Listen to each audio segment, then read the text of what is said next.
Pumunta kami sa Quezon noon dahil sa kagustuhan ng mga biyenan ko, Kabanong. Kahit na ayaw ko, ay wala naman akong magawa. Noong panahon kasi na yon, ay wala akong trabaho. Natanggal ako sa pier sa Maynila. Napaaway kasi ako. Kaya ayon, inalis ako ng boss ko. Dahil sa nangyari, inutil tuloy ang tingin sa akin ng mga magulang ni Frances, ang asawa ko na 6 na buwang buntis noon. Kabanong, hindi ko po talaga kaklose sa mga biyenan ko. Sobrang pakialam meron nila sa buhay naming mag-asawa. Akala ko nga noon, kapag naikasal na kami ni Frances, ay hahayaan na nila kami. Pero mas lalong lumala ang pagiging epal nila. Bawat desisyon ni Frances ay kailangang alam ng nanay at tatay niya. Wala siyang sariling desisyon. Kung minsan ay pinag-aawayan na namin yon. Literal kasi na mama's girl ang asawa ko. Hindi naman ako nagsisisi na inasawa ko siya. Mahal ko si Frances. Ang ayaw ko lang, Kabanong, ay ang mga biyenan ko na sobrang matapobre. Medyo may kaya kasi sila sa buhay. Habang ako naman ay simple lang. Palagi nila akong nilalait. Pero dahil mahal ko ang anak nila, ginagawan ko pa rin ng paraan para makapagtimpi. Pati nga rin ang pagpunta namin sa Quezon ay inintindi ko na lang. Wala akong otoridad, wala kasi akong pera. Kaya hawak ng mga magulang niya ang lahat ng desisyon na dapat ay nasa amin. Malapit na po tayo sa barangay ninyo. Nasa 20 minutong biyahe na lang. Tumango si Frances kay Mang Taruk. Siya ang family driver ng mga biyenan ko.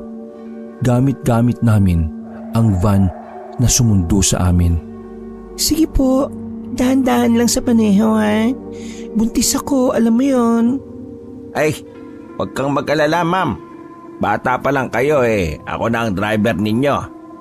Kung sa bagay, kahit kailan hindi ka pa naman na-aksidente. Mukha po yatang wala sa mood si sir eh. Nag-away po ba kayo?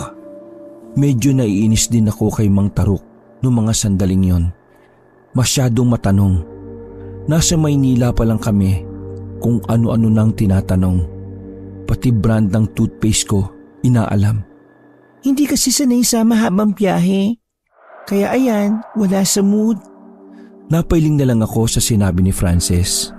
Hindi man lang siya nakatunog na ayaw kong mapunta sa puder ng mga magulang niya. Alam ko na magiging impyerno ang buhay ko roon. 12:00 na ng gabi nang makarating na kami sa bahay nila. Na mga ako, totoo kasi ang sinasabi ni Frances na talagang malaki ang bahay nila sa probinsya. Masasabi ko na sa probinsyang yon, may tuturing na mayaman sila. Pagpasok namin sa gate, nakita na namin na nakatayo sa pinto ng bahay ang kanyang ina. Rihina lang ang tawag ko sa kanya sa isip ko. Tapos Robert naman sa biyenan kong lalaki. Nakapamewang na si Rihina nang makalapit na kami. Tiningnan niya ako mula ulo hanggang paa. Nakaramdam ako ng hiya nun, kaya sa baba na lang ako tumingin. Buti naman at nakarating na rin kayo. Yumakap si Frances sa biyenan kong babae at saka sila nagbeso-beso. Samantalang ako ay inarapan lang ng matandang yon. Mama, na-miss ko kayo. Halos 7 taon na pala tayong hindi nagkita, no? Ramdam ko ang tuwa ni Frances. Totoo kasing ganun na sila katagal na hindi nagkikita. Mula kasi nang makatapos sa kolehiyo si Frances, nag-asawa na kami kagad. Yun ang dahilan kung bakit sila galit na galit sa akin. Ay buti naman at sumama itong asawa mo. Kailangan pa naman ng magsasaka sa bukirin. Nagsarado ang kamao ko noong mga sandaling yon. Kung pwede ko lang sanang sapakin ang biyenan kong babae, baka tumalsik na ang pustiso niya. Siyempre ma, 3 buwan na lang at manganganak na ako. Gusto ko nasa tabi ko siya. Ako magpapangalan sa batang yan. May naisip na ako. Nang marinig ko yon, ay lalong nag-init ang ulo ko, Kabanong. Pero ginagawa ko ang makakaya ko para makapagpigil. Tita, si Frances po ang magpapangalan sa anak namin kasi siya po ang ina. Magalang ang pagkakasabi ko nun, pero tinaasan niya pa rin ako ng kilay. Mahal, nag-usap na kami ni Mama before pa tayo nagpunta rito. Ipapaubaya ko sa kanya na siya ang magbigay ng pangalan sa baby natin. Huminga na lang ako ng malalim at saka napabuga ng hangin.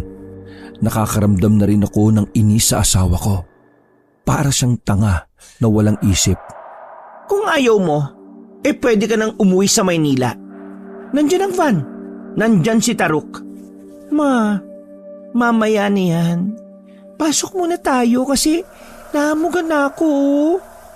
Hinila na ng asawa ko ang nanay niya papasok sa sala. Dumiretso sila sa kusina. Habang ako naman, inaasis ako ni Mang Taruk papunta sa second floor. Sa pangatlong kwarto, yun ang magiging tulugan yung mag-asawa. Ewan ko ba kung bakit dyan. Ang gulo ni Ma'am Regina eh. Maraming salamat po. Kapag may kailangan ka, magsabi ka sa akin ha. Ay, siya nga pala.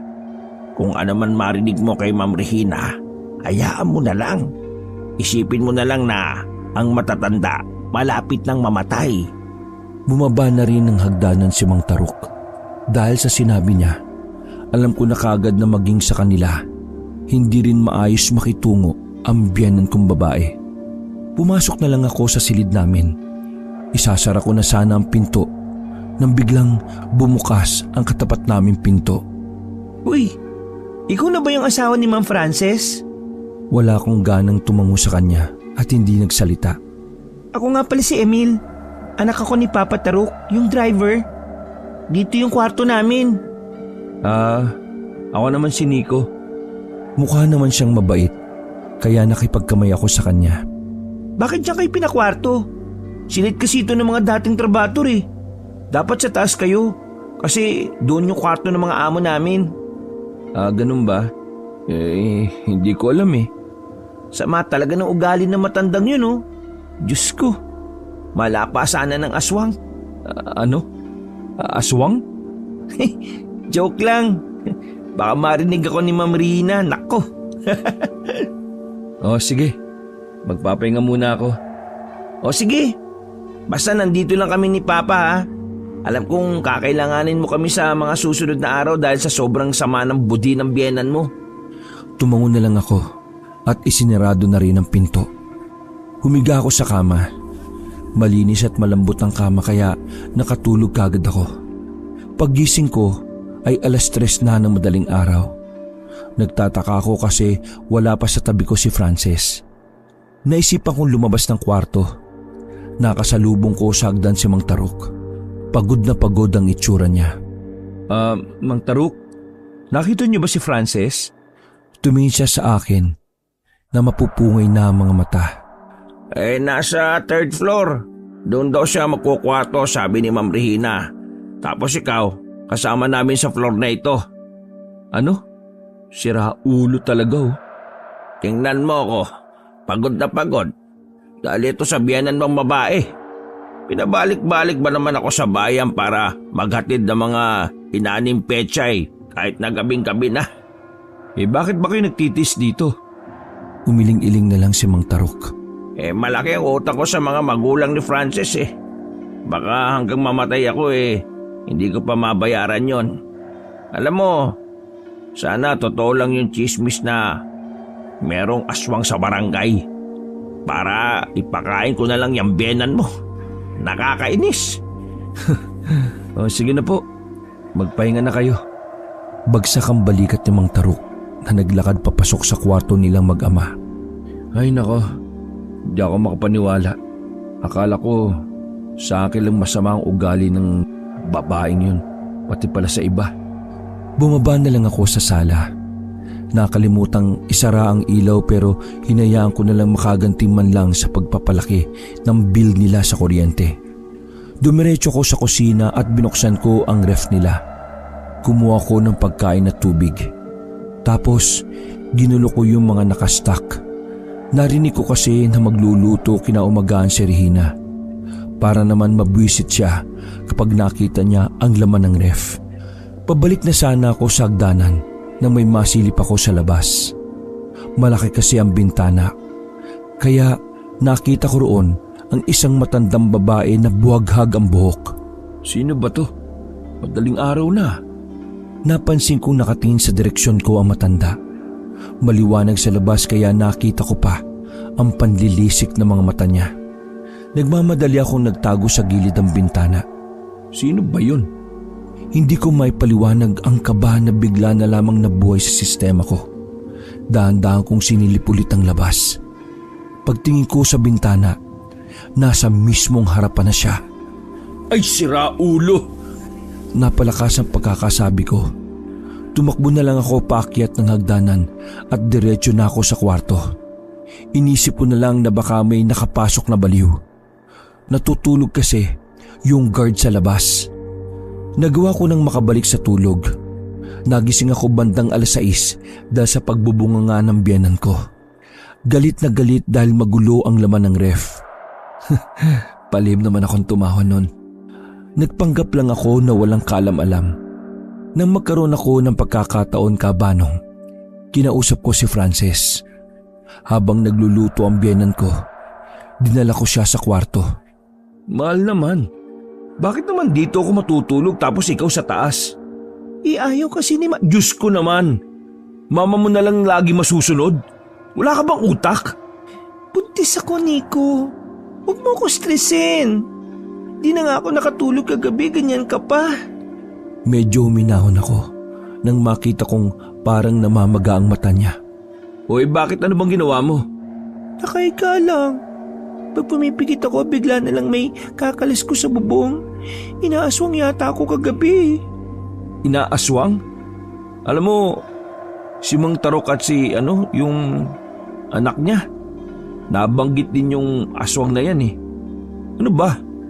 May aswang ba sa probinsyang ito? Aba, ewan ko. Ngayon lang ako ulit pumunta rito eh. Ako pa tatanungin mo. Umupo si Frances sa kama. O yan, inaswang ka tapos wala ako sa tabi mo. Kausapin mo yung mama mo. Sabihin mo, inaswang ka para masamahan kita. Mamaya na. O sige na, bumaba ka na at kakain na tayo. Malapit na maluto yung sinigang ni Mama. Nauna nang lumabas ng kwarto si Frances. Napailing na lang ako para talaga akong wala lang sa bahay na yon. Kahit wala pa kaming isang araw doon. Bago ko lumabas ng silid, naisip ko bigla ang sinabi ni Frances na inaswang siya. Bigla ko ring naalala ang matandang nakita ko sa labas na buwaghag ang buhok. Hindi kaya yun ang aswang? Sino? Napalingon ako sa labas sa katapat na pintuan. Hindi ko na malaya na naroon na pala siya. Eto, hindi ko alam kung maniniwala ka ha, pero may aswang talaga dito sa area natin. Ayaw lang maniwala ng iba eh, pero ako, nakita ko. Naintriga ako sa sinabi niya. Akala ko ba, joke lang yung aswang? Sinabi ko lang yun kasi malay ko ba sa'yo kung maniniwala ka taga Maynila ka.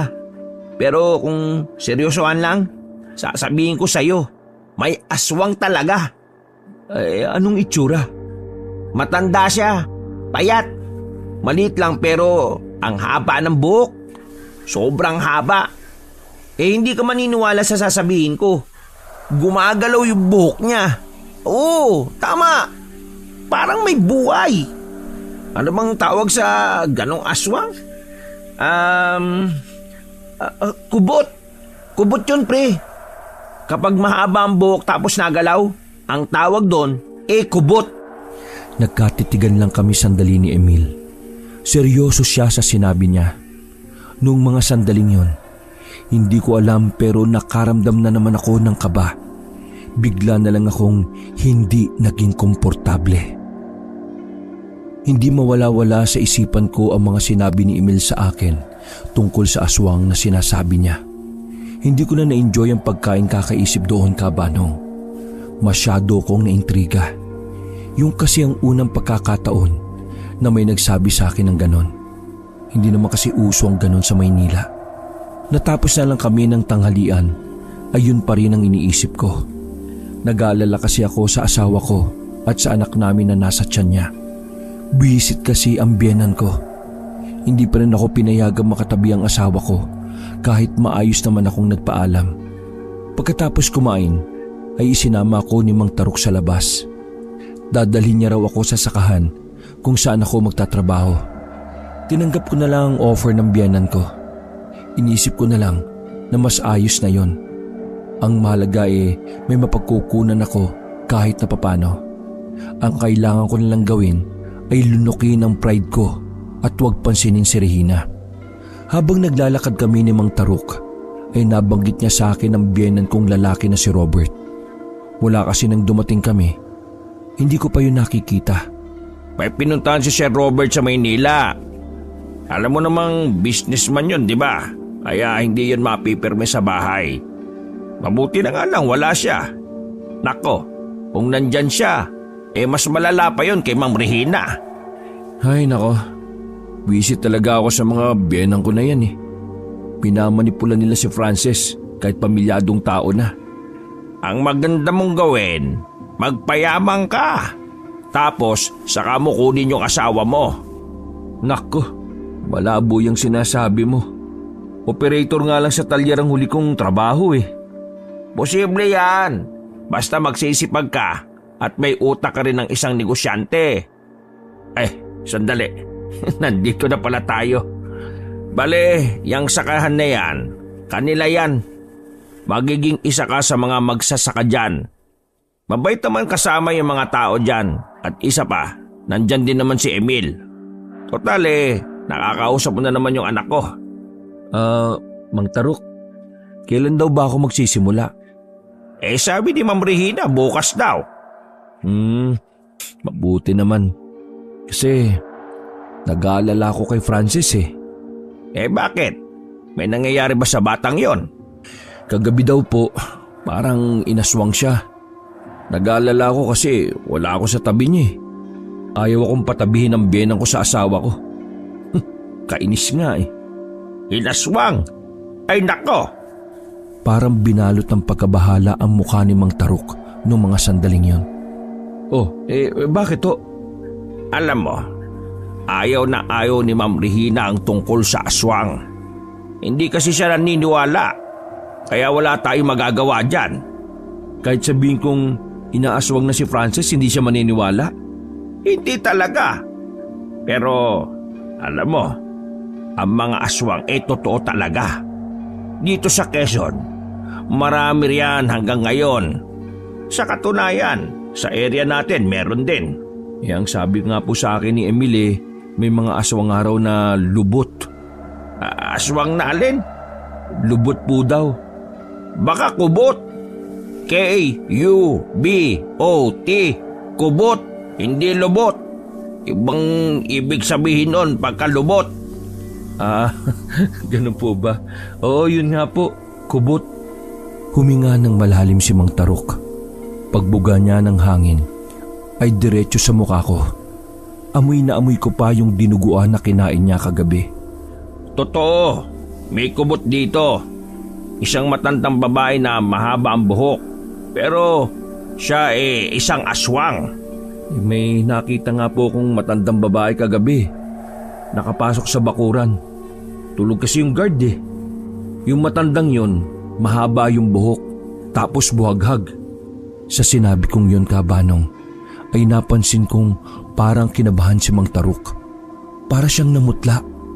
Nag-alala ako sa kanya kaya pinaupo ko na muna siya sa katawan ng puno na nakatumba sa gilid.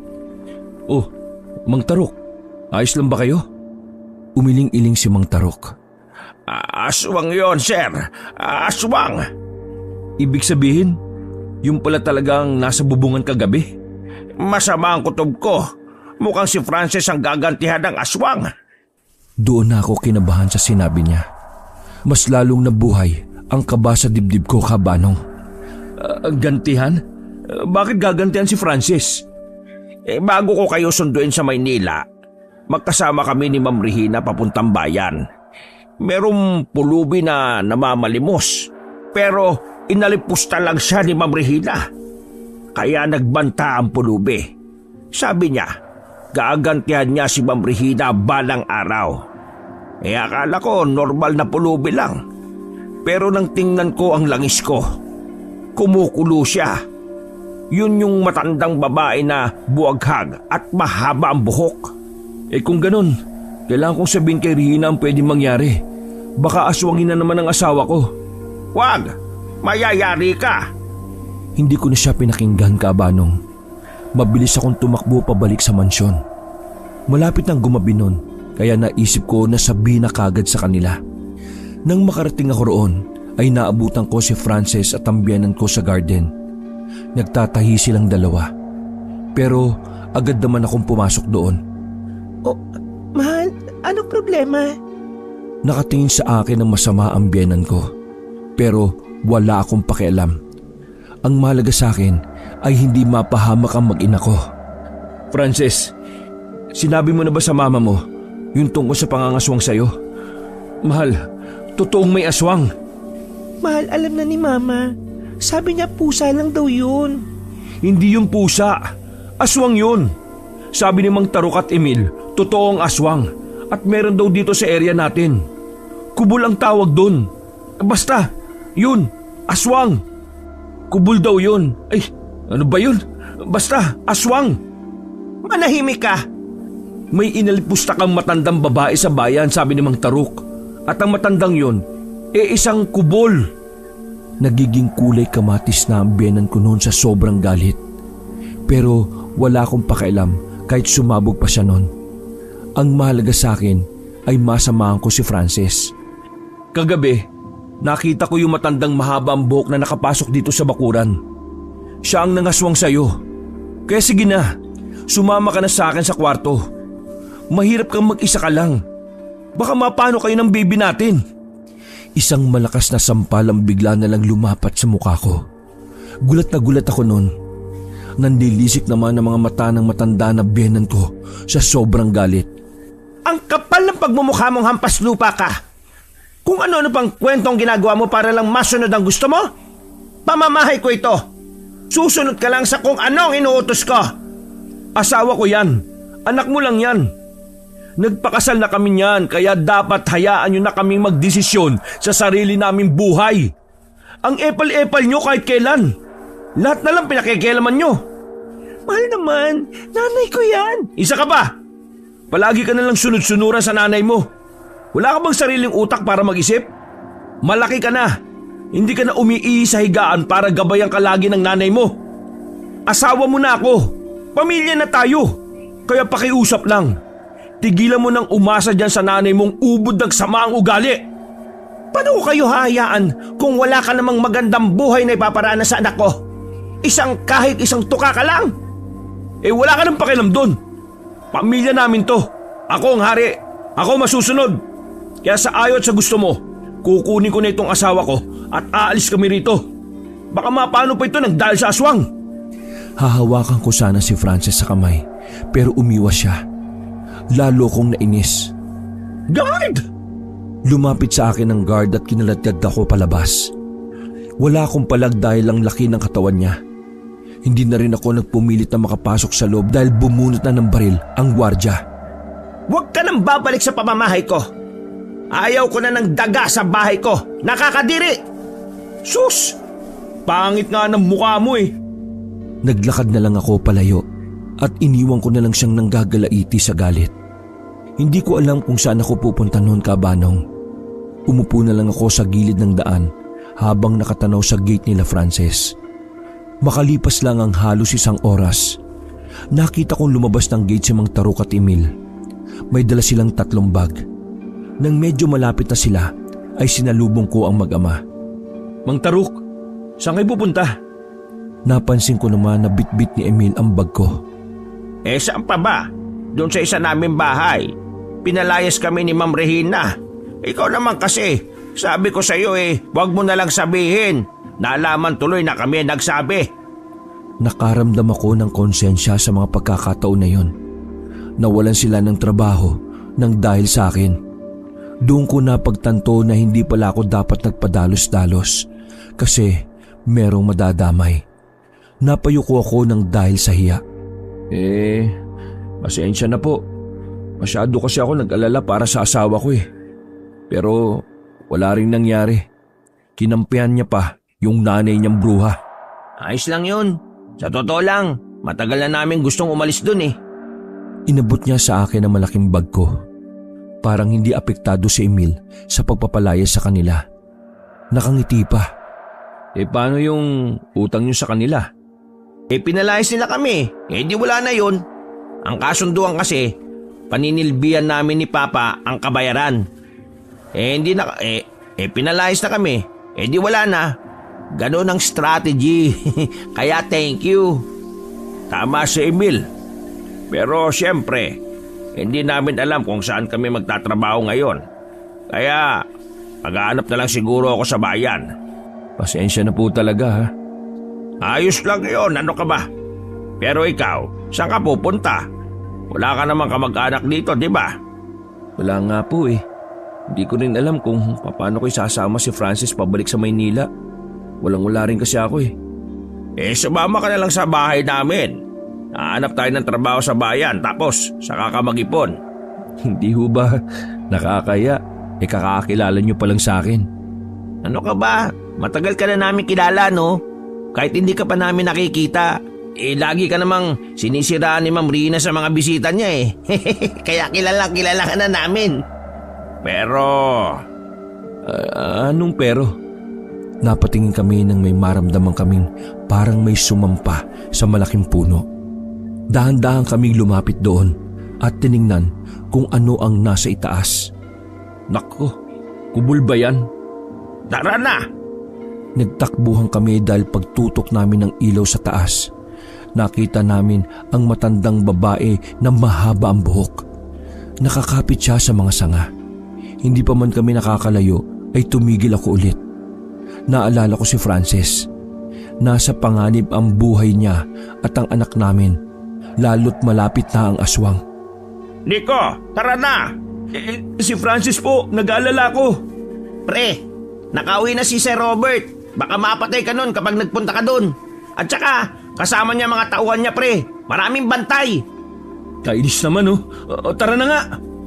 Kahit sobrang nag-aalala ko, inisip ko na lang na hindi makakalapit ang aswang dahil na rin sa mga tauhan ni Robert. Dumaan ang halos 15 minutos. Nakarating na rin kami sa bahay nila Mang Taruk. Liblib na yon. Sila lang ang nakatira doon. Up and down ang bahay. Mukhang luma na pero sementado. Ito lang ang naipundar ko ng palihim habang naninilbihan sa kanila. Si Papa kasi, makupit lagi kapag inuutusan. Maganda ang loob. Malinis pa ang maliit na sala. Pero kakaunti pa lang ang gamit. Dito muna tayo. Napabuntong hininga na lang ako. Kahit papaano ay nakalman na rin ang kalooban ko. Hindi ko inaasahan kabanong na magiging ganun ang mga kaganapan sa pag-uwi namin sa Quezon. Sobrang nag-aalala ko sa mag-ina ko. Takot ako sa aswang na baka kung ano ang gawin sa kanila. Kaso wala naman akong magawa. 3:00 ng madaling araw kabanong ay lumabas ako ng bahay. Tulog pa ang mag-ama ng mga sandaling yon. Kaya sinamantala ko na ang pagkakataon. Sobrang lamig sa daan. Nakakadagdag pa sa panginginig ko ang kaba na nararamdaman ko. Wala nang katao-tao. Kapag naririnig ko mga huni ng kuliglig, pakiramdam ko ay nasa panganib ang buhay ko. Pero hindi ko na inisip yon. Ang gusto ko na lang mangyari ay makita si Frances.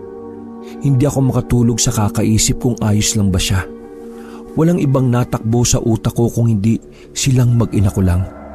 Wala akong kahit na anong dala sa mga oras na yon. Katiting na tapang at lakas lang ng loob. Makalipas ang ilang minutong paglalakad, natanaw ko na rin ang malaking bahay nila Frances. Bukas ang mga ilaw sa labas.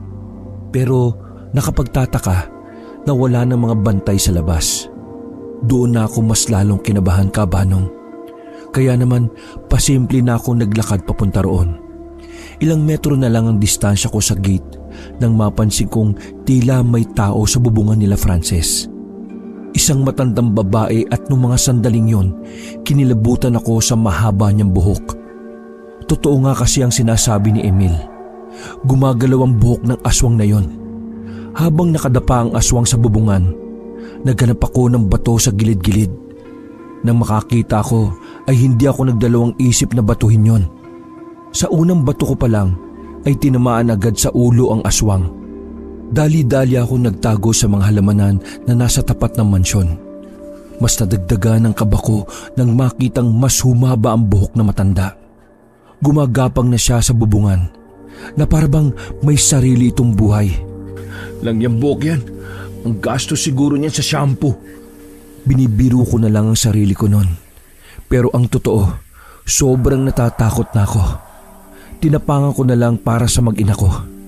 Nang dahan-dahan akong sumilip ulit sa bubungan. Nagtaka ako dahil nawala na roon ng matanda.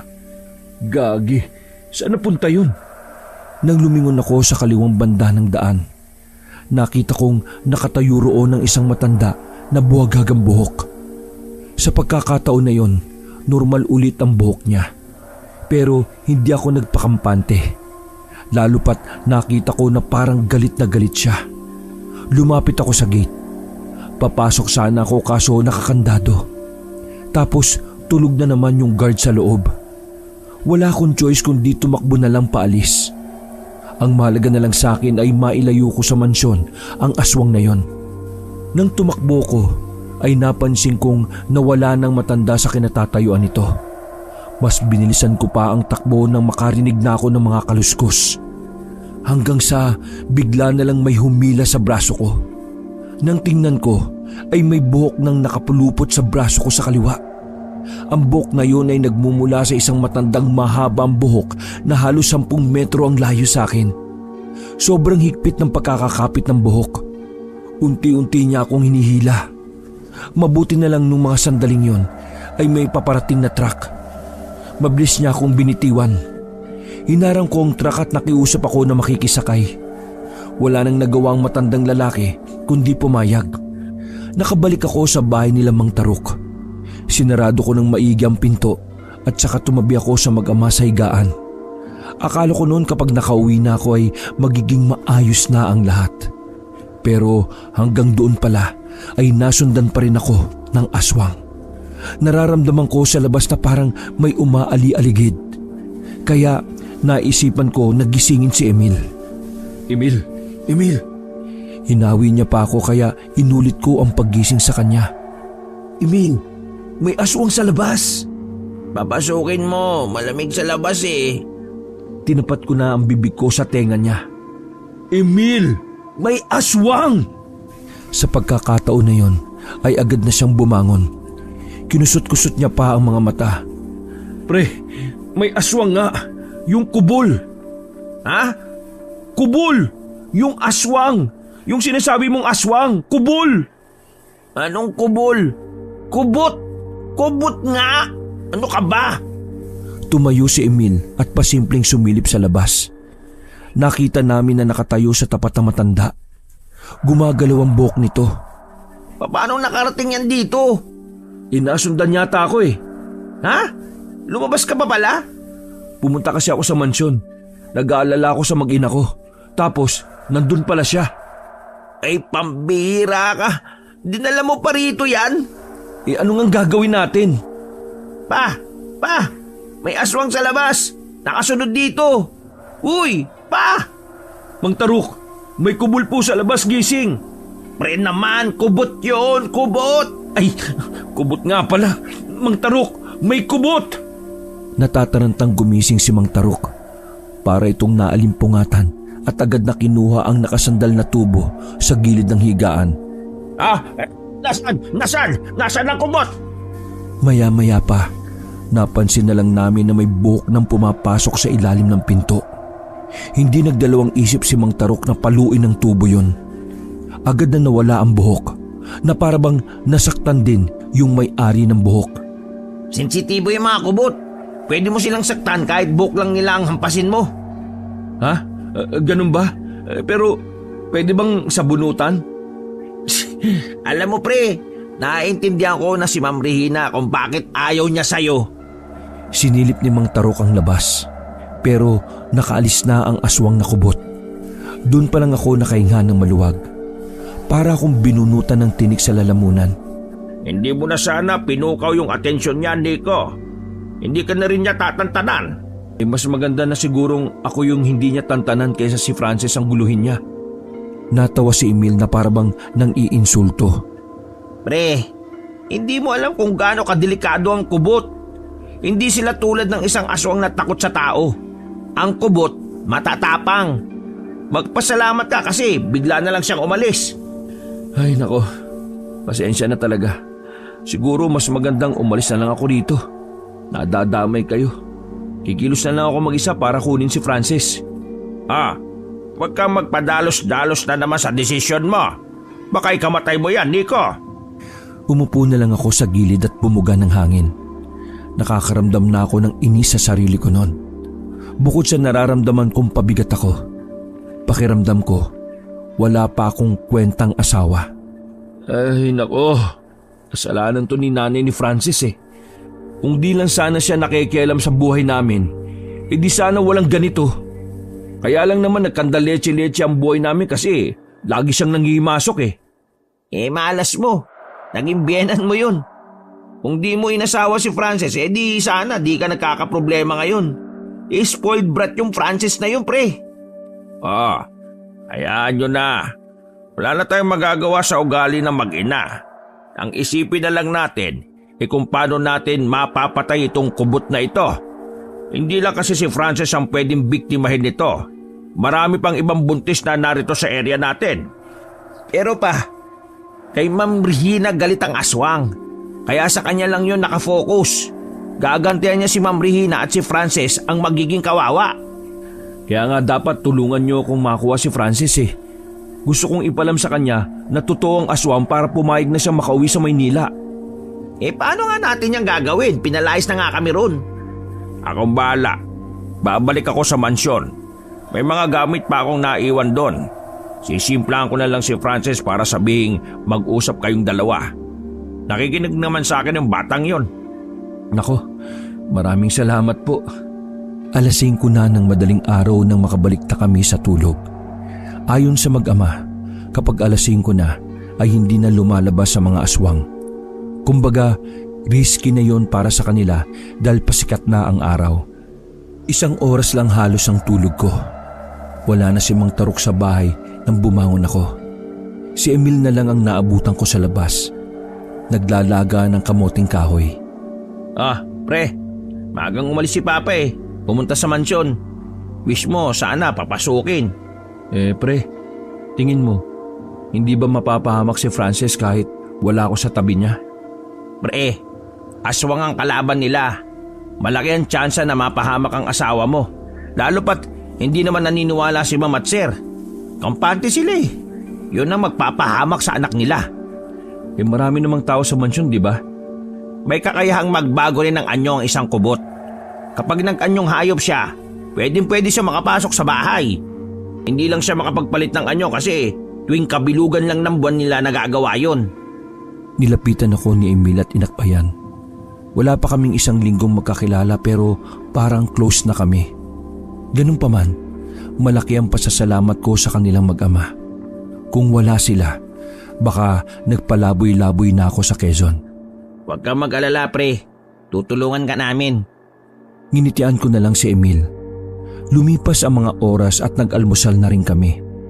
Nang magtanghali na, ay nagtaka na kami dahil wala pa si Mang Tarok. Ang sabi pa naman ni Mang Tarok ay bago magtanghali ay nakauwi na siya. Nag-alala na si Emil kaya nagpasama na siya sa aking lumabas. Pupunta kami sa mansyon.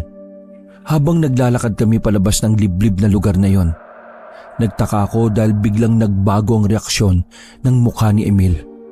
Maya-maya lang ay inilabas na niya ang isang maliit na botelya. Akala ko noon ay may bulating nagalaw sa loob, pero langis pala ang naroon. Kumukulo.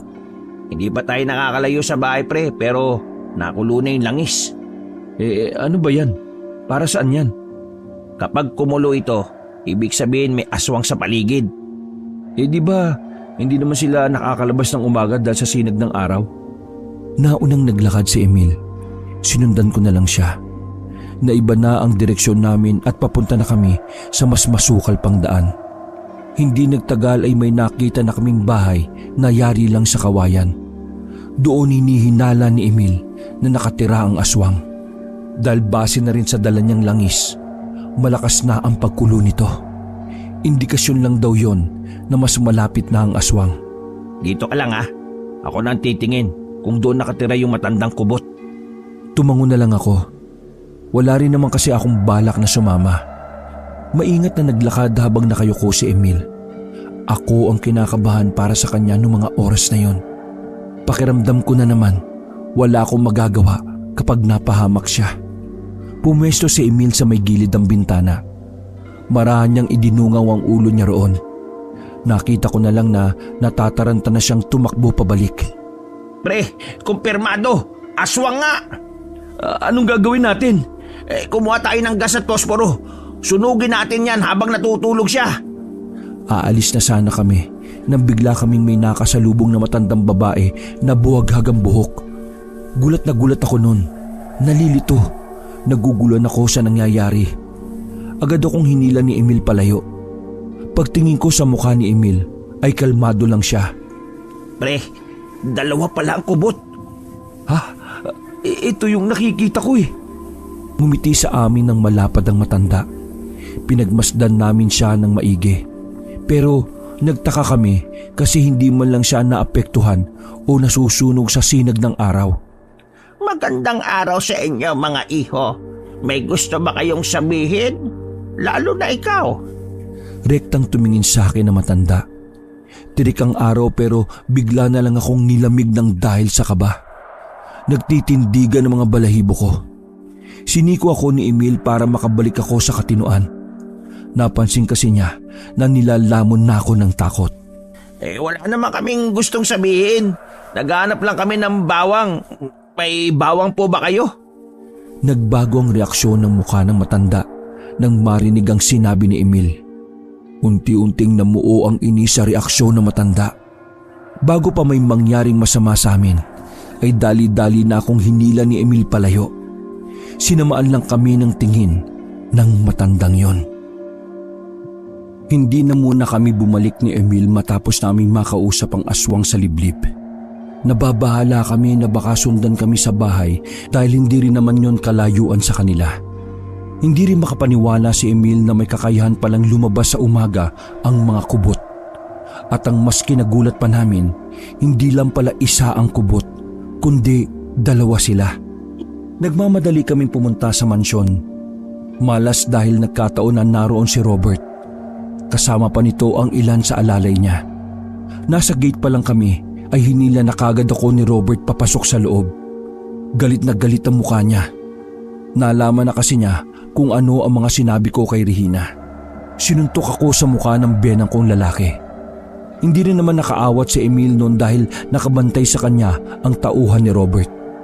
Nanlilisik ang mga mata ng biyenan ko at pinatanggap niya pa ako ng isang malakas na sipa. Naubo-ubo ako nang sa sikmura ko tinamaan. Ang kapal ng mukha mong hampas lupa ka! Paanong nagawa mong bastusin ang asawa ko gayong wala ka namang may pagmamalaki sa akin? Dinakma niya ang buhok ko. Nawiwindang ako noon. Di ko inakala na ganun pala maggalit ang biyenan kong lalaki. Parang leader siya ng isang sindikato. May pagmamalaki ka na ba? Sagot! Sinuntok na naman niya ako, pero sa sikmura naman. Sumagot ka! Sasagot na nga eh. Isuntok ko pa ng suntok eh. Paano ko sasagot? Nang bitiwan niya ako, ay dahan-dahan akong tumayo. Hawak-hawak ko pa ang sikmura ko.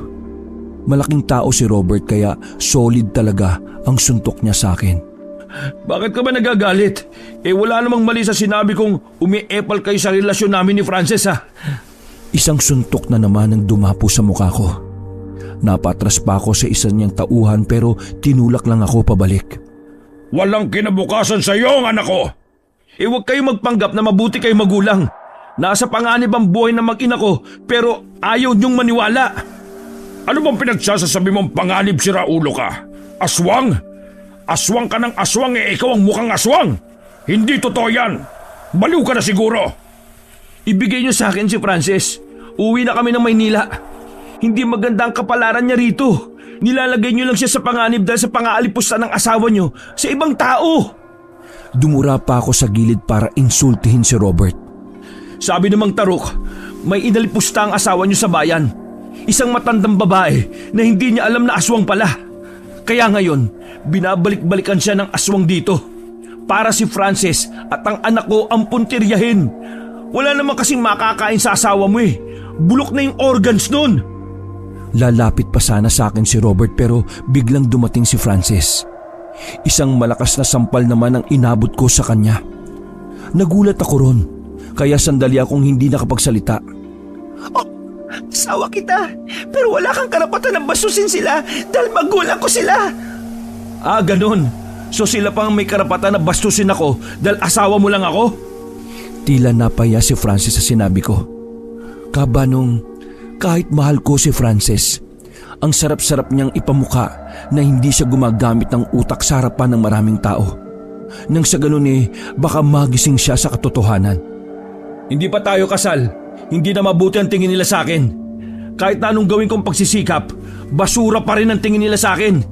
Pero ikaw na asawa ko, wala ka man lang ginagawa para ipagtanggol ako.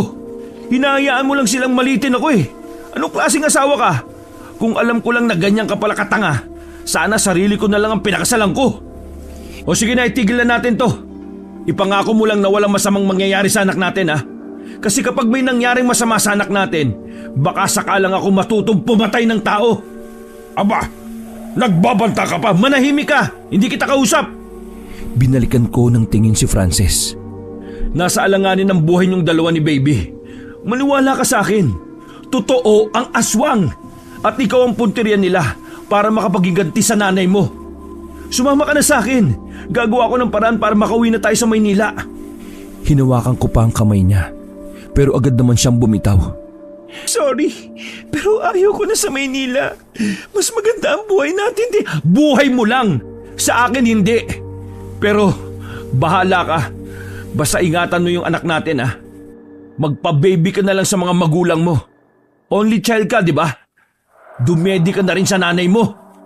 Wala nang preno ang bibig ko nun. Wala na akong pakialam kung mainsulto ko si Frances.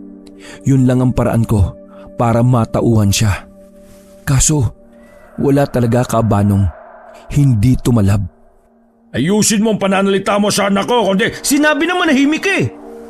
Lalapitan na sana ako ng mga tauhan ni Robert nang sumigaw si Frances. Anak! Huminto sila maging ambyenan kong lalaki. Pagtingin ko sa may pintuan ng sala, naroon naman ang biyenan kong babae. Nakataas ang isang kilay. Basta, sinabihan na kita Frances. Kapag may nangyaring masama sa anak natin, kasalanan mo itong lahat at ng mga magulang mo. Tandaan mo ito Frances. Totoo ang aswang at anumang oras ay pwede ka nilang atakihin. Tiningnan ko ng masama si Robert at naglakad na rin ako paalis. Sumunod naman sa akin si Emil sa labas. Ilang metro at hinintay namin si Mang Taruk. Maya-maya lang ay lumabas na rin siya dala ang ilang kagamitan. Baka sa mukha ni Mang Taruk ang pagkadismaya. Ayaw talaga nilang maniwala kahit na ipaliwanag ko eh. Sana lang, hindi sila atakihin mamayang gabi ng maraming aswang. Maraming aswang? Medyo napaisip ako Kabanong. 2 aswang lang kasi ang alam namin. Maraming aswang. Marami sila.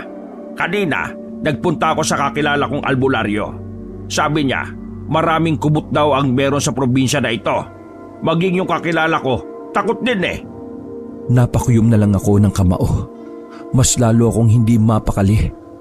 Kapag nagkataon na pinaligiran ng aswang yung mansyon nila Ma'am Regina, wala pala sila magagawa. May magagawa naman sila. Pero hanggang kailan ba tatagal ang bala ng baril nila? Pwede ko bang hingin ng tulong ninyo? Bawal! Ay, hindi. Joke lang. Bakit? May naisip ka ba?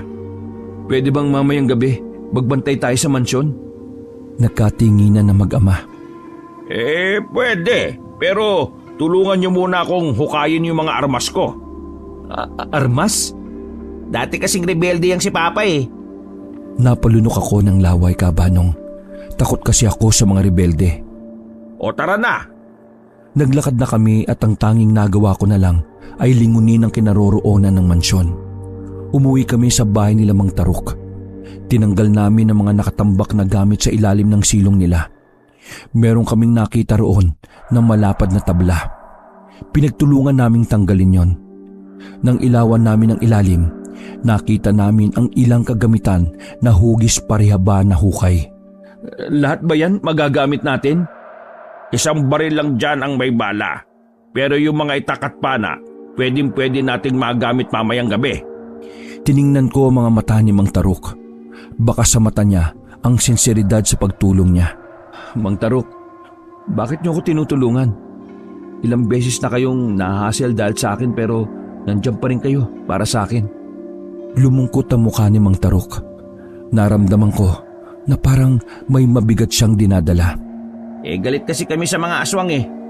Aswang ang pumatay sa nanay ko. Nabigla ako sa nalaman ko.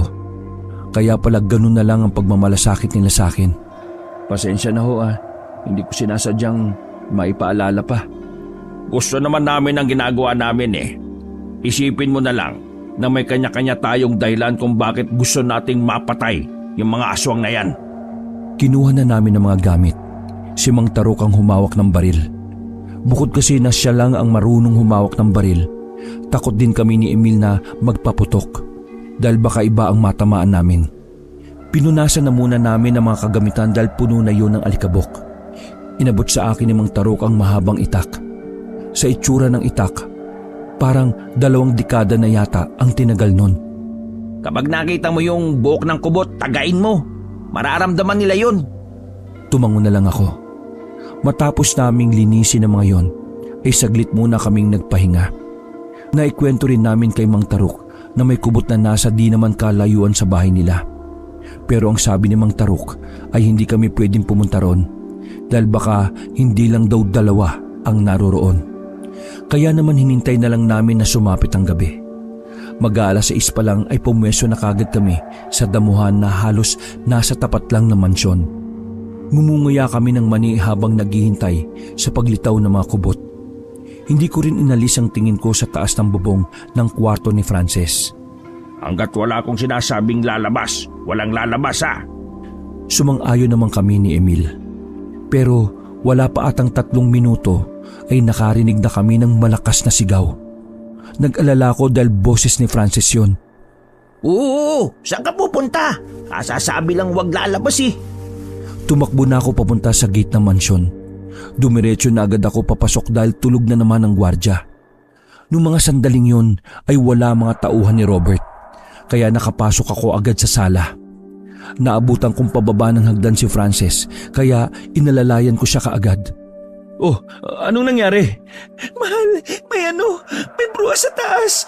Mahaba ang buhok tapos nagalaw yung buhok. Nagtago siya sa likuran ko. Naramdaman ko na lang na nakasunod na pala sa akin ang mag-ama. Sinabi ko naman kasi sa iyo totoo ang aswang Sunod naming narinig ang mga biyenan ko. Natataranta silang bumaba ng hagdan. Putlang-putla ang mga muka. Diyos ko, Robert, ano ang mga yun? Bakit ang papangit ang mukha? Nakakatakot. Yan ang sinasabi kong mga aswang. At nasa labas sila. Pinupuntiryan nila si Frances at ang anak namin. Dahil yan sa kagagawan mo. Gumaganti na sila. Teka, bakit nandito kang hampas? Oh, aminin mo na lang kasi. Natahimik ang biyenan kong babae. Maging si Robert ay hindi rin alam ang sasabihin dahil sa mga nangyayari. Kung nakinig lang kayo sa akin, di sana hindi nalalagay sa alanganin tong asawa ko. Ganyan ba talaga kapag matatanda na? Nabubulok na ang mga utak nyo? Kinalabit ako ni Emil. Pre, matanda rin si Papa. Hindi ko siya pinansin. Hinawakan ko na lang sa kamay si Frances. Akmang lalabas na kami sa sala nang bigla namang tumakbo ang gwardya papasok ng sala. Nakita rin niya kasi ang kubot sa labas. Pagsilip namin, hindi lang 1, hindi lang 2 ang naroon, kundi 5 kubot. Kumakalat na sa lapag ang mga buhok nila. Inutil ka! Napakaduwag mong gwardya ka! Anong nangyari sa training mo at bakit parang nawalan ka ng bayag? Binatukan niya pa ang gwardya. Makukulong tayo rito sa bahay. Delikado kung ipipilit nating lumabas. Francis, anak, tara, sa akin ka sumama. May sasakyan sa labas. Ilalayo ka namin sa kung ano man ang mga nilalang na nasa labas. Hahawakan na sana ni Robert si Francis, pero tinapik ko ang kamay niya. Huwag kang tanga. Nakita mo ng delikado sa labas, ilalabas mo pa siya. Bumili ka nga ng utak. Aba, bastos ka talaga. Biyenan mo ko. Bastos talaga ako. Kasi bastos ka din sa akin. Tama na pare, walang mangyayari kung mag-aaway kayo. Magkasundo muna kayo. Saka na kayo magsuntukan pagkatapos nito. Itinoon na lang namin ang atensyon namin sa mga aswang na nakaabang sa labas. Lahat sila ay handang-handa ng umatake. Bukod sa mga pangit nilang muka, nakakatakot din yung nilalabas nilang tunog. Para silang mga asong gutom. Isinirado namin ang mga bintana sa itaas at maging sa ibaba. Ang biyenan ko namang lalaki ay kinuha na yung tinatago niyang shotgun. Kaya noong mga sandaling yon, hindi ko na siya masyadong inaangasan. Baka mauna pa akong mamatay kaysa sa mga aswang. Diyan ka muna sa mama mo. Tutulong lang ako kay Mang Tarok. Mag-ingat ka. Tumango lang ako at iniwan ko na lang siya sa ilalim na hagdan. Pagsilip namin sa labas, nakita namin na may mga gumagapang ng buhok sa bakuran ng bahay. Ang ibang buhok ay pilit na binubuksan ng bintana. Nang makita kong inaalog ng buhok ng aswang ang bintana sa sala, hindi na ako nagdalawang isip na tagain yon. Pagkataga ko ay narinig naming sumigaw ng malakas ang isa sa mga kubot. Parang nasaktan siya sa ginawa ko. Mas naging agresibo ang mga aswang sa labas. Lumapit na sila sa labas at pinagkakakalabog ang mga bintana. Narinig ko na lang na nagpaputok na ang biyenan kong lalaki. Tinamaan niya yung isang kubot sa bintana dahil tumagos ang bala sa salamin. Bulagta ang kubot. Nagtalsikan pa ang dugo sa labas. Kinugulat yun ng ibang aswang. Medyo nag-alangan silang lumapit. Kaya ang ginawa nila, sa 3rd floor sila dumaan. Wala kasing pintuan ng balkonahe doon. Nataranta kami nang marinig na silang naglalakad sa itaas. Umuna ang biyenan kong lalaki na bida-bida. Umakyat kami roon at nakita namin ang isang kubot na papalapit sa amin. Babarilin na sana ni Robert pero biglang gumapang ang buhok ng aswang at nakuha ang baril niya at itinapon sa labas. Ano ba yan? Marunong ka ba talagang humawak ng baril? Samantala, pinagbababaril naman ni Mang Tarok ang kubot na yon. Tinatad niya kaya natamaan niya yun sa ulo. Pagbulagta ng aswang ay sakalang umikli ang buhok nito. May 3 kubot pang natira. Pero sa kasamaang palad, wala na agad bala si Mang Tarok. Tira-tirang bala na lang pala ang meron ng baril na yon. Nako, ubos na. Bumaba na tayo. Natataranta kami nang makitang may isang kubot na naman pumasok sa balkonahe. Nasa hulihan kami ni Emil dahil sobrang bagal bumaba ni Robert. Malapit na kaming abutan ng buhok. Amba kami ng amba ng taga pero sadyang matalino ang aswang. Nahila niya ang paa ni Emil. Buti na lang ay nakakapit siya sa haligi ng hagdan. Tagayin mo, pre! Oo, kumalma ka lang. Lakas loob akong lumapit sa mahabang buhok. Agad kong tinaga ang buhok para mabitiwan niya si Emil. Pagputol ng buhok ay lalong nagalit ang aswang. Mas pumangit ang pagmumukha niya. Parang naging kamukha niya tuloy ang biyenang kong babae. Inila ko na kagad si Emil para makababa na kami. Pagdating namin sa sala, nalaman namin mula kay Mang Tarok na pumasok sa isang kwarto sila Frances. Magkakasama na silang 3 roon. Ang naiwan lang sa amin ay yung guard na duduwag-duwag naman. Sira ulo talaga si Sir Robert, oh. Pumasok sa storage. Hindi kayo hinintay. Gago talaga yung matandang yan eh. Di pa mamatay. Wala na kaming oras para pilitin pa kaming isama sa storage. Ang ginawa na lang namin ay pumunta ng kusina. Uy, nasa may baril mo? Umiiling-iling ang gwardya. Takot na takot ang loko. Nang makababa na ang isang kubot, ay doon na ako kinilabutan ng husto. Nanlilisik ang kanyang mga mata. Hindi mapakali sa kakagalaw ang buhok niya. Maraming laway na ang tumutulo mula sa bibig niya. Tigilan mo na lang kami, pwede. Ewan ko kung bakit ko rin nasabi yun. Basta nung mga sandaling yun ay naglalakas na lang ako ng loob. Maigpit ang hawak ko sa itak. Handang-handa na akong tumaga. Habang si Mang Tarok at Emil naman ay nasa likuran ko lang. Yung guard nakatago na sa lamesa. Saan ang babaeng buntis? Kailangan namin siya! Nakakatakot ang boses ng aswang. Parang nanggagaling sa ilalim ng lupa. Huwag mo idamay ang asawa ko. Yung nanay niya. Yun ang puntirihin ninyo. Siya naman ang may kasalanan sa inyo eh. Hindi siya buntis. Gusto namin buntis. Magsasalita pa sana ako nang biglang nagsigapangan na ang mga buhok ng kubot. Sa bilis ng mga pangyayari ay nahila na rin ako sa paa. Nang mailapit niya ako ay bigla na lang niya akong kinalmot. Pinansalag ko ang braso ko kaya magkanda sugat-sugat yon. Duguan na ako ng mga sandaling yon. Nang batuhin ni Mang Tarok ng kutsilyo ang aswang. Tinamaan yun sa kaliwang dibdib kaya ako nabitiwan. Kahit duguan ay nagsikap akong gumapang papunta sa kusina. Habang yung aswang naman ay di magkanda-ugaga kung paano aalisin ang kutsilyo. Matapang namang tumakbo si Emil at saka tinaga sa leeg ang kubot. Dahil dito ay agad na bumulagta ang aswang na yon. Mamamatay na yata ako. Ano ba? Braso lang yan. Labanan mo yan. Akala ko rin braso lang ang tama ko noon. Naramdaman ko na lang na parang may makirot din sa tagiliran ko. Nanlaki ang mga matahan ni Mang Tarok nang makitang may hiwa ako sa tagiliran. Dali-dali niyang hinubad ang damit niya at sinira. Itinali niya ang tela sa akin para pigilan ng pagdurugo. Kinaya ko pa namang makatayo noon, pero nang pilitin kong maglakad ay natumba lang ako ulit. Takbo na kaya natin sa ospital yan pa. Paano tayo makakalabas? Nasa labas pa yung dalawang aswang. Si Ma'am Rihina na lang naman ang target nila eh. Tara na! Wag nating iwan si Frances. Yung mag-ina ko.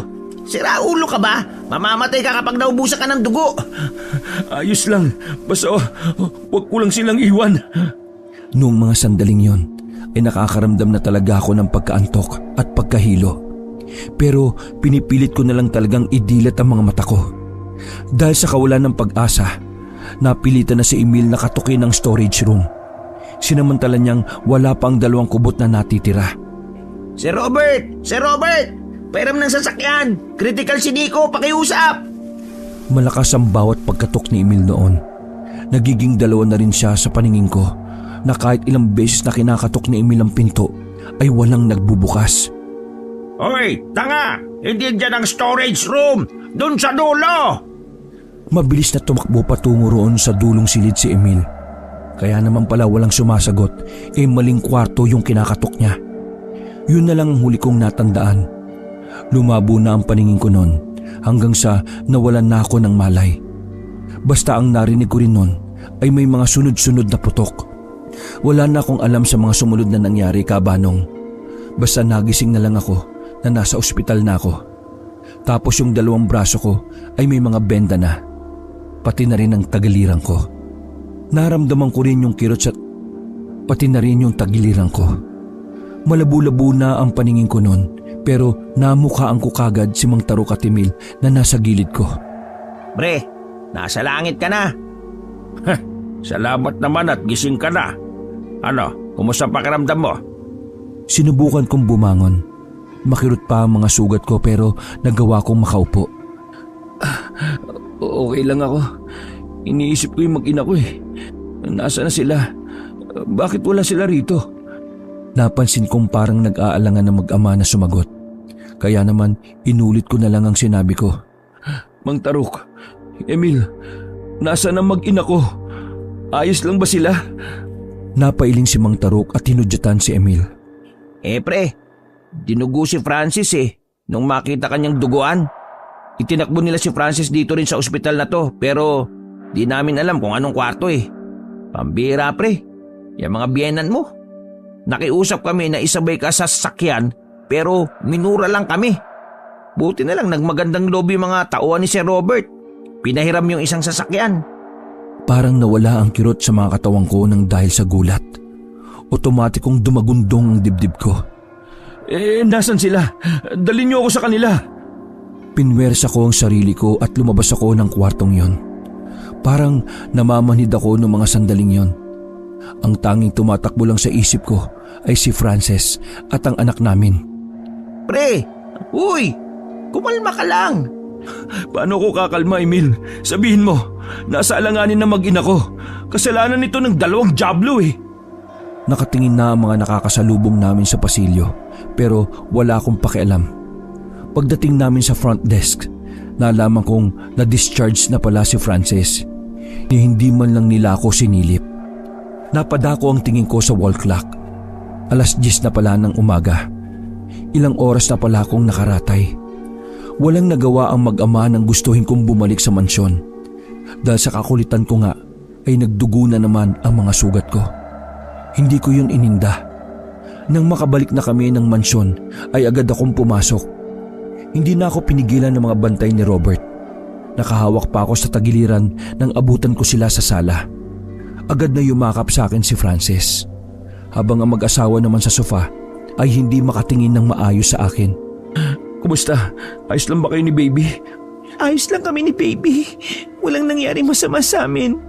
Dala lang ng stress kaya ako dinugo. Pero ayos na kami. Pagkalas namin ay pinagtuunan ko ng pansin ng mga biyenan ko. Ano? Nakita nyo naman ang nangyari. Dahil sa kasamaan ng ugali nyo, lalo ka na, Regina. Mapapahamak pa ang asawa at anak ko. Nakikita nyo ba kung gaano kayo makasarili? Ayaw nyong ipaubaya sa akin ang anak ninyo, pero hindi nyo naman siya kayang protektahan. Anong klaseng mga magulang kayo? Walang salitang lumabas sa kanilang bibig. Hindi ako masamang tao. Oo, hindi ako mayaman. Pero pinalaki ako ng maayos sa mga magulang ko. At kahit kailan, wala akong inapakang tao. Kayo lang, kasi ang sasama ng ugali nyo. Grabe kayo makapag-down sa akin eh. Kaya tandaan nyo, kasal na kami ha. Malaki na si Frances. Hindi na yung bata. May sarili ng utak yan para magdesisyon. Huwag nyo siyang kontrolin. Hindi nyo siya pag-aari. Hayaan nyo na kami. Mabubuo kami bilang isang pamilya. At kung mawawasa kami ng dahil sa inyo, abay, magkakamatayan tayo. Hinigpitan ni Frances ang pagkakahawak sa kamay ko. Ramdam ko na natatakot na siya, kaya kinalmahan ko na ang boses ko. Pasensya na sa mga pambabastos ko sa inyo ha. Pasensya na kung masama ang tingin nyo sa akin. Siguro may kasalanan din ako kasi hinayaan ko lang na maging ganon ang tingin nyo sa akin. Hindi kasi ako mas nagsikap eh. Nakontento lang ako kung anong meron ako. Pero huwag kayo mag-alala. Gagawin ko makakaya ko para maging magaan ang buhay niya sa akin. Kaya sana naman, hayaan nyo na kami. Pakiusap. Nay, Tay. Nanlaki ang mata ng mga biyenan ko. Hindi nila inaasahan ang huli kong sinabi. Kahit naman kasi sobrang galit ko sa kanila, ginagalang ko pa rin sila dahil lolo at lola sila ng magiging anak ko. Ayaw kong lumaki ang anak ko na wala silang kikilalaning lolo at lola. Wala na rin kasi ang nanay at tatay ko. Hindi ko mapapangako na matatanggap kita kaagad. Pero sige, gawin mo ang alam mong makakabuti sa inyo. Hindi na kami makikialam.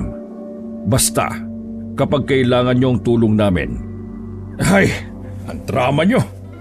Nag-walk out si Robert, pero kampante ng loob ko dahil sa wakas, pinayagan niya kami. Naging maganda naman ang takbo ng usapan namin nung tanghaling yon. Nagkasundo kami ng mga biyenan ko. Hindi pa rin nila ako magawang magustuhan, pero ang mahalaga doon ay binigyan nila ako ng tsansa na mapatunayan ang sarili ko bilang ama at asawa. Samantala, bago kami umuwi ng Maynila, ay napag-alaman namin na yung mga aswang na umatake sa amin, dati na palang naging kasambahay ng mga biyenan ko. Nagiganti lang sa kanila. Pero buti na lang, dumating ang mga tauhan ni Robert noon. Dahil kung hindi, nakita ko ng tuluyan si San Pedro. Minsan Kabanong, ang hirap talagang pakisamahan ng mga biyenan, no? Lalo na kung kaisa-isang anak lang nila ang asawa mo. Pero natutunan ko lang, kahit pala anong taliwas ng pananaw sa isa't isa, pwede palang mapag-usapan ng maayos sa mga bagay-bagay. Nadadaan pala sa mabuting usapan ang mga hindi na pagkakasunduan. At mula nga noon, Kabanong, nagsama na kaming masaya. Wala nang epal na biyenan at wala na ring nakakatakot na mga aswang. Wakas,